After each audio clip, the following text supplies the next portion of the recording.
there should be proper investigation on how USAID involved on sponsorship of insurgency in Nigeria. And I thank God that Donald Trump administration is doing something about it. This was one of the many silly behaviors of the Democrats. Democratic platform in America is always bent on inviting terrorism into American system. That was how 9/11, September 9/11 came to be. It happened that Al Qaeda henchman Osama bin Laden trained all those pilots in America during the regime of Bill Clinton.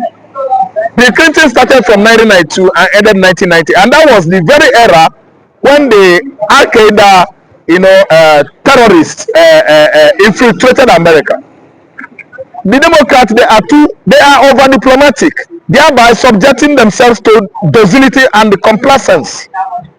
That was how Al Qaeda infiltrated America, and it comes again that during Obama regime, do you know how many times terror attacked America under Obama regime? And it was Obama regime actually that orchestrated American USAID sponsorship of Boko Haram insurgents in Nigeria. Yes, so what I'm trying to say is that I know that Trump has come and as a Republican political platform in America, they are the watchdog of the world, they are the police of the world. I believe Republican, and they are dogs of war. If you wake them up anytime and say, let us go into military confrontation, I think they will give it to you more than 75%. So Trump has come, and the whole Northerners now are murmuring, and their murmuring is not enough. America is going to embark on military operation in Africa as one of their, promised policies to the Africans, and Nigeria is going to be part of it. Actually, they have offloaded one in Somalia recently. I hope you should have at least heard about it. American military operation, bombardment of Somalia. Al Qaeda fortress was destroyed as immediately Donald Trump take over regime administration from administration of Joe Biden. He embarked immediately on military operation in Somalia. And Somalia Al Qaeda fortress, that very portion, axis of Al Qaeda, was neutralized by this current administration of Donald Trump. So the North should wait for it. I pray and fervently I believe that Sambisa Forest, some axis of Northwest, Northeast, North will actually receive America, military operation based on the fact that they want to bring down the Al Qaeda, the Boko Haram, the Al-Shabaab, the herdsmen, the bandits, and other, terrorist organization in the north. Somebody said that an attack against Boko Haram is an attack against the north. Yes, now that Donald Trump want now to face terrorism, why do you think that those people are now afraid that it may expose their secret? Yes, when the secret lingers, it's going to be cut across between continents, Africa and America, and if it spreads over, it is going to get to them. Someone said attack on Boko Haram is attack on the north. Actually, pilot the affairs, the government, head of government of Nigeria for 8 years. I mean, Muhammad Buhari, retired general, a radicalized Islamist that ruled Nigeria from 2015 to 2023, was the one that invited all these manners of insurgency in Nigeria. He is guilty. That's why he's afraid. His statement, the bloody statement he made in the past, is now ringing back to him. That is why everybody in this life should be very careful. The statement he made, we don't need to investigate him using FBI or CIA, because he actually said it. That attack on Boko Haram is attack on the north. That's why they actually connive with Obama administration using the money that is paid for USAID to sponsor Boko Haram and other terrorist platforms in the north. His name is Muhammad Buhari. The investigation internationally is spreading across Africa and is getting to Nigeria. And if care is not taken, America is going to embark on a very tacit military operation in the northern Nigeria. They must surely be part of it. Someone said that Jonathan was used. Jonathan was removed by the north when the north was using Boko Haram saying Chibok girls. But due to that, President Bola Ahmed Tinubu will have learnt his lesson so that will not do what happened to Jonathan will not happen to him. I don't know about President Bola Ahmed Tinubu. I'm an Igbo man. Tinubu must always behave like a Yoruba man, so I don't know. I don't know about him. See what happened. It was the North that removed Jonathan, and Jonathan learned lesson from that. When Obama aligned with the North, championed by Muhammad Buhari administration, to bring about the Chibok girls kidnap, it was obvious that we in the South know all the characters, prominent characters that played, let me say, domination, dominance roles during the Jonathan regime, as Boko Haram actually attacked the northeast, northwest, frequently then. So they connived together with the American regime of Obama, removed Jonathan, and Obama was happy that a change has occurred in Nigeria. A change brought by Obama administration from USA, simply because Jonathan could not buy into same-sex marriage. He now allied with the North and brought change. A change that has brought Nigeria to doom. A change that has brought Nigeria to an economic pestilence. A change that has brought Nigeria and thrown Nigeria into the kind of insecurity that has never ever happened in this country before. Obama aided this devilish satanic change that has thrown Nigeria into abject poverty, hunger, and food drought. A kind of change that we've seen ourselves today. Nigerian families are under serious food drought. A change actually that has brought all manner of insurgency, in Nigeria. We have Lakuwa today. A change has come. We have headers, killer headers.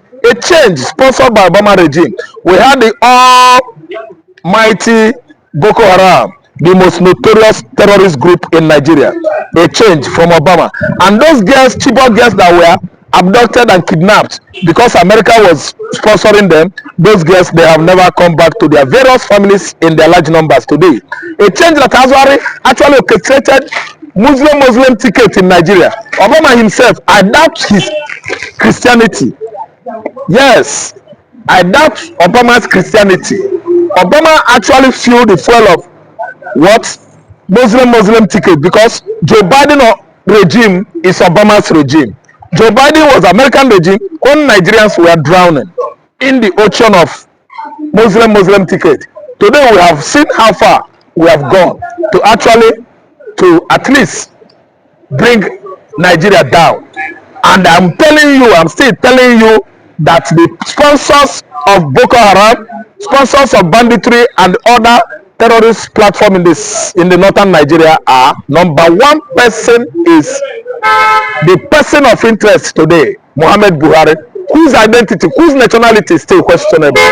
We've not been able to know where Muhammad Buhari comes from. Then two, what about Alfa? Under his watch in Kaduna State, Kaduna indigents, southern Kaduna houses were subjected to this incessant, frequent attack from the bandits, from the Fulani headers, from Boko Haram, from other, killer insurgents in the northern Nigeria.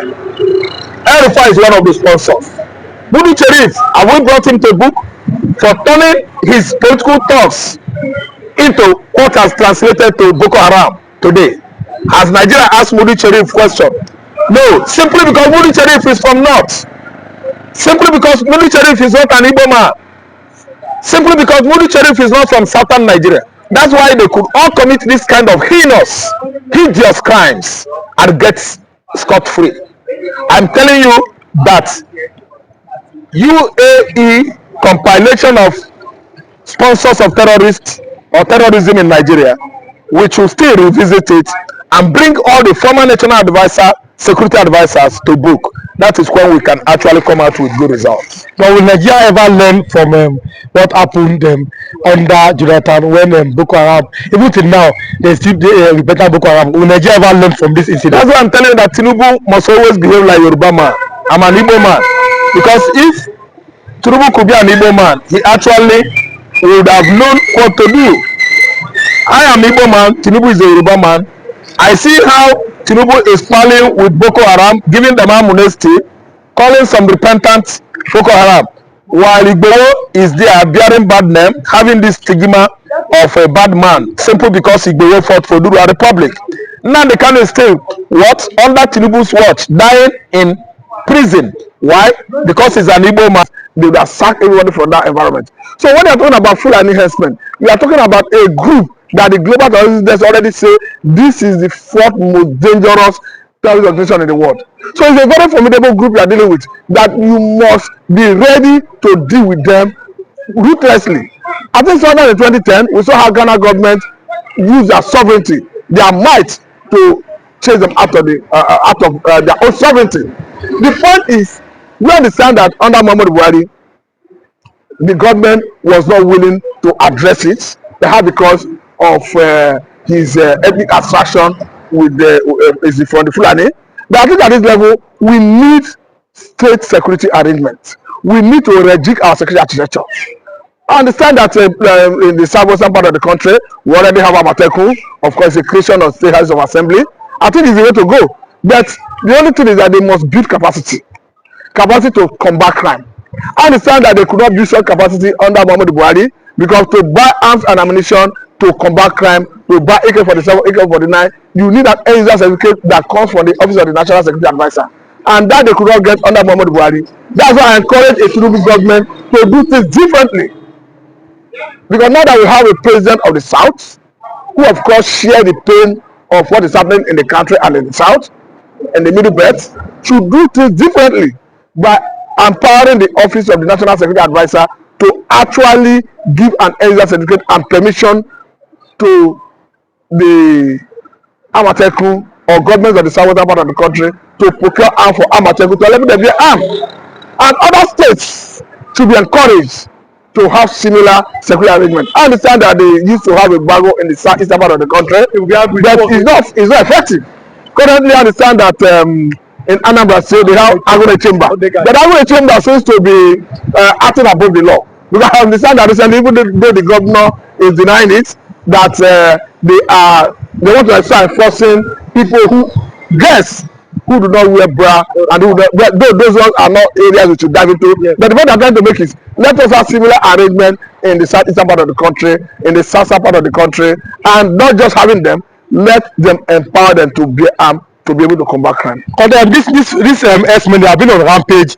How can you be converting churches to mosques? How can you be killing fathers, killing mothers, killing children? Are the Fulani S-men or the Fulanis as the people, are they above the law? Are they above other ethnic nationalities in Nigeria? They are not above, but I want to tell you that the Fulani man, the average Fulani man, do not respect constitutional authority. The average Fulani man do not respect the law. The average Fulani man believe in survival of the fittest. The average Fulani man do not believe that he should have to submit to police. That is why they move. Of course, who else in Nigeria will move around freely with gun without fear of being arrested? On the time that sometime in the last dispensation under the Shishako as the governor of Taraba State, the military came to him to say, let us disarm people in your states. The Shishako told them that for you to disarm innocent citizens, first of all, go to the forest, go to the bushes, and disarm bandits who are with AK-47, AK-49, as the case may be. Because you cannot disarm innocent citizens and leave them at the mercy of Boko Haram, at the mercy of bandits, killer henchmen. In the night, those who will come, drag them out of their houses, slaughter them, and not to happen. So the Fulani man do not respect constitutional authority. That's why as a country, it doesn't matter the opinion of everybody, as a government, you must possess monopoly of coercive power. That is what makes the government ultimate to deal with threats, whether internal aggression or external aggression.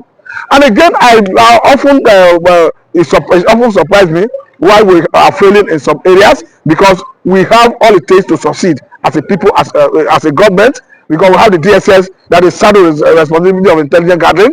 We have the police that normally rely on such intelligence to deal with the emerging threats. But with all this and all the money being deployed, you will be surprised that even the bandits and terrorists are having a field day even ahead of the security agencies. Abacha said, Sani Abacha, he said that if insurgency lasts more than 24 hours, that means the government may have a hand in that.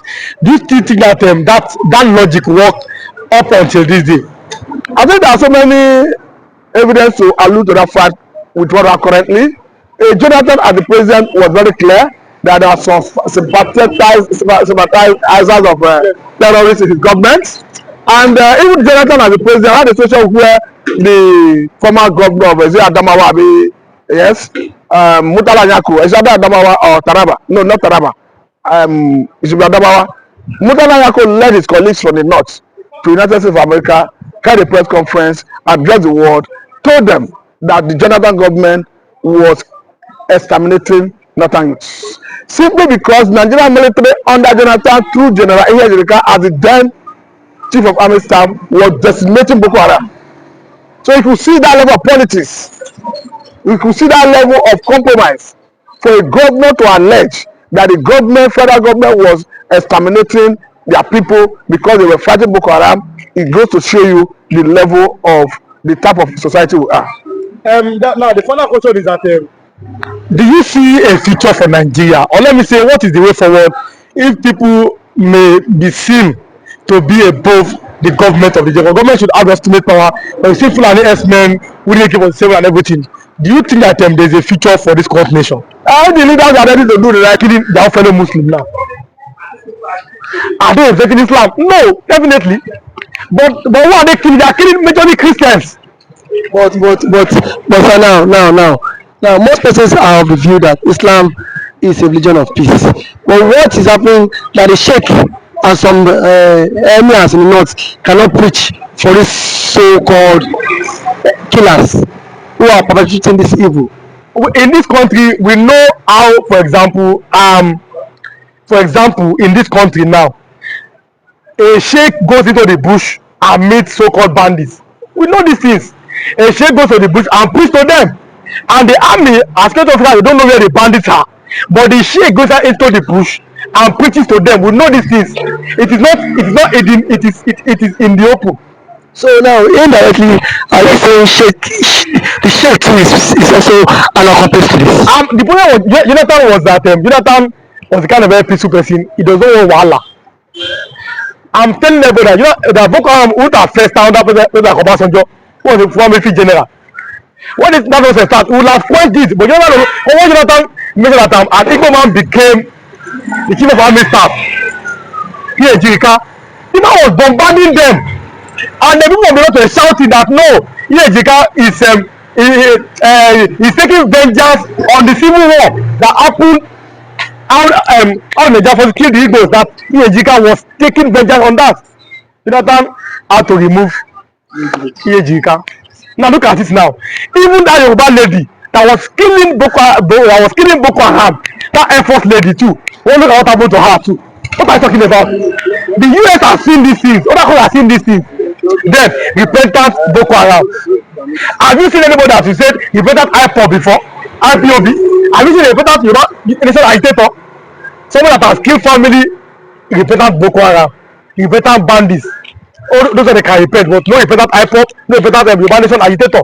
So all the nations are looking at it, and then you say there's no invest. Who will come and invest in a nation where you are repenting bandits and terrorists? Who will take that nation seriously? So these are the facts. We can't keep deceiving ourselves, and we see the facts. We try to play around this. Other nations are watching Nigeria. Look at, for example, how Ghana dealt with Fulani S-men. Yes. Give them good notice, Ghana. Even Fawashe, former governor of Ekiti State, look at what he did. If you see any cow eating your corn, Fawashe, kill the cow and eat the cow. Fawashe released in Ekiti. But look at it now. Fulani S-men, they went to Benue State, they kill people. They have gone back again as yesterday. They went to Ebonyi State. They are in Edo State. They are in Ondo State. Mm-hmm. What am I talking about? So when other nations see that this country is not, they are not serious. These ones are just playing. They are playing in Nigeria. Oh, yeah, no.